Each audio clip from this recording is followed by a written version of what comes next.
Hey guys, Mr. Mathwiz here. Just wanted to give you a quick review on lesson 2, where we were working with adding positive and negative integers on a number line. So again, integers, we're talking about basically whole numbers. They could be positive or negative. So we're not looking at fractions. We're not looking at decimals, at least not yet. That'll come later on in the unit. So when we were adding them together, let's say we had a situation like, what color do I want to use? I'll use green. All right, so let's say we had a situation where we were adding -3 plus 5, right?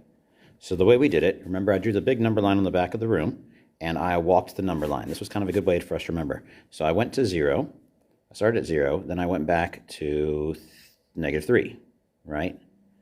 So that's where we're starting this problem. We're starting at -3. So I went back to -3, and then I looked at what my sign was. So here you can see that the sign is positive. We're adding. So in these first couple lessons, we've just been adding so far.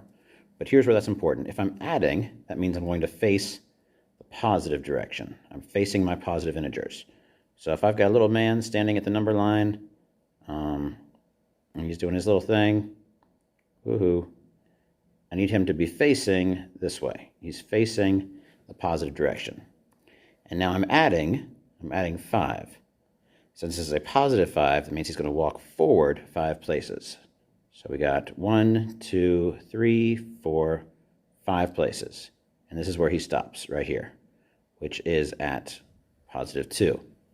So -3 plus +5 gives us +2. So that was the basic idea of the number line. Now keep in mind, there's a couple things you need to look at. First, we need to look at where you're starting. We need to look at what the sign is. That tells us which way we're facing. And then we look at the number that we're doing and whether it's positive or negative. That tells us which way we're walking and how far. So let me clear that out, and we'll do another one. Let's see. This time, I had -3 plus 5, right? Let's change it up. Let's do 5 plus -3. So similar problem, but this time I'm starting with 5 and I'm ending with -3. So on this one, my guy usually starts at 0 just to see where things are going. Then I move to the appropriate number, 5. Oops, I should have picked a better number line. So this number line stops at 4, so I'm going to draw a little 5 here. Remember guys, you can always create your own number lines, and they do not have to be to scale to work. So my dude is going to go ahead and move over to +5, since that's where we're starting. And he's going to stand there.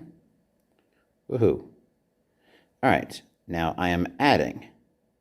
If I'm adding, that means I need to face the positive direction, which is to the right.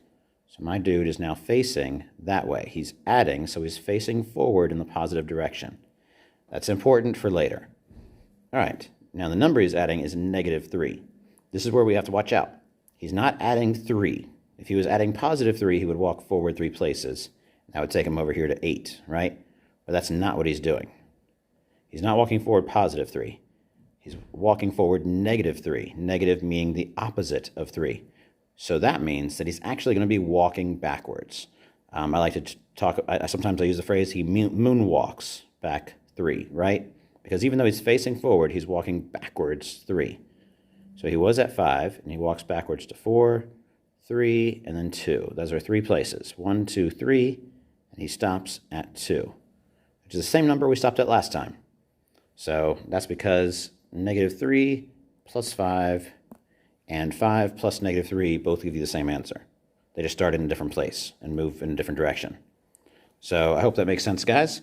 That was the big idea behind lesson 2. I was just making sure we understood how to do the number line. Remember, when you're adding, when you add, you face to the right.